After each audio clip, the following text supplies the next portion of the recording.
everybody. I've been away for a while. My technology hasn't been up to par. Basically, I had problems with my phone, but I'm back.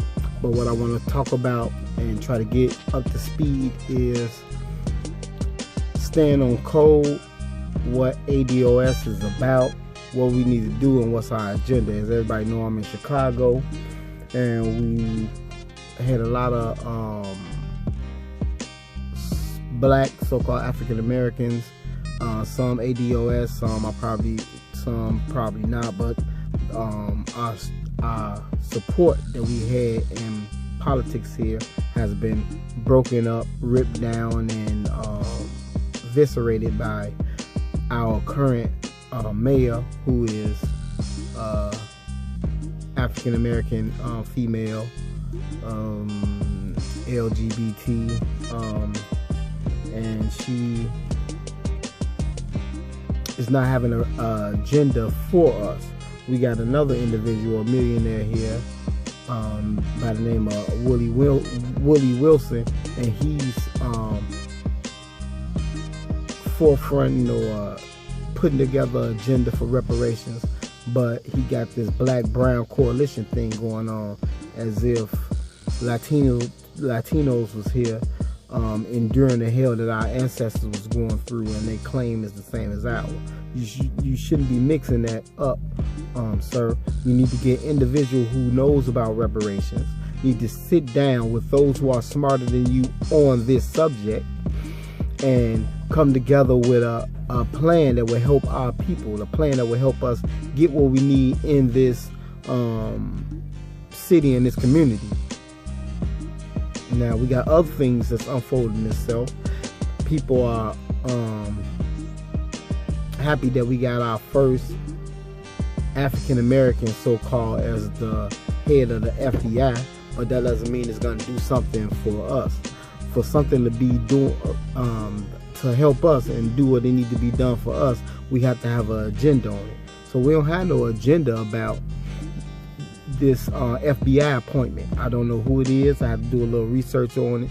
I don't know what he's about, and I really don't know what his stance on. But I know the FBI has never been a component or a supporter of black people in America. We're ADOS people, so we have to stay on code on that.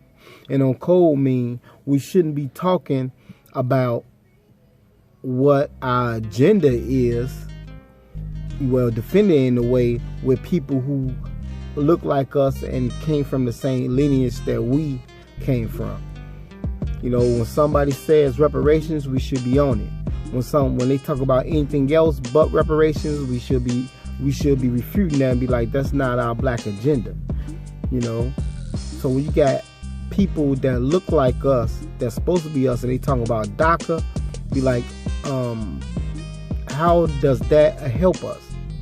When they talking about education for all, how does that close the racial wealth gap? When they talking about jobs and raising the minimum wage, how does that close the wealth gap? How does it help poverty inside the black community? How does that help us change that wealth gap that we only have a certain amount of money in our community, and we should be a protected class and never had reparations that should have put us in the class that we needed to be in. So these are certain things that we must understand. These are certain things that we gotta do our due diligence to help our community solidify. You know, way things going on right now, we need to close our community in a way where we could benefit from it, not just financially, but politically. You know, financially, we can't get ourselves out of that rut. We can stave it off, but how long, I don't know. We have to do some things in a strategic way in order to help us do what we need to do to get ourselves up from this bottom class that we sat at. And one of those things are petitioning our government to do what it needs to do towards reparations. HR 40 is ridiculous. That needs to be gutted scrapped or whatever. We need something else, and an agenda for that need to be pushed forward by our ADOS people. If it's not saying ADOS, if it's not going by lineage, if it's not closing the racial wealth gap, then it's garbage. It doesn't help or support us. So that's all I got to say right now. I'm put some things together. You know, I like taking data a little bit, especially from Tony, Yvette, and then elaborating in more layman's terms. But I hope everybody is being blessed, being safe, and whoever going to the conference, I'll see you there October 4th and October 5th. Peace.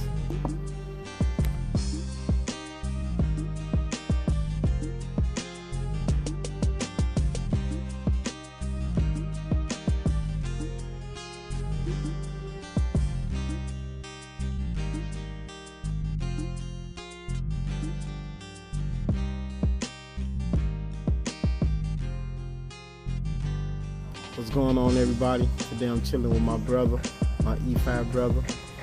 Say what's up, B. Hey. You know, we sit down, we discuss sometimes religion, our people, and a lot of other aspects that pertain to us in this world. You know, I'll be trying to tell him about ADOS, and he tells me he just agreed to disagree on most of the stuff. So. See, watch this. Brandon, yo, B, what you think about ADOS? We gonna have to agree to disagree. You know what I'm saying? But we'll say like this. But I'm gonna ask specific questions, and this is how we get to some of our people. Like I asked him, like, Brandon, you think black people pull on this reality that we live on? We gonna have to agree to disagree. Agree, disagree, okay? Okay, now next question. You think that black ADOS people we are enduring a structural and a political assault by the system, you know, which we call white supremacy? You think that's real for us? Same answer. We got to agree to disagree. You know, man, our people rough. I'm gonna go with my last. This is my last question for him. Now, when it comes to us staying on code and doing what we need to do you think all black people in the wilderness on what we call America, and some of us people who know the talk from Islam, do you think that all of us here are on the same code, or we going in the same direction, or there's a lot of infighting between us? What you think? We're gonna have to agree to disagree. Agree to disagree. Well, there you have it. He agreed to disagree with us. Peace.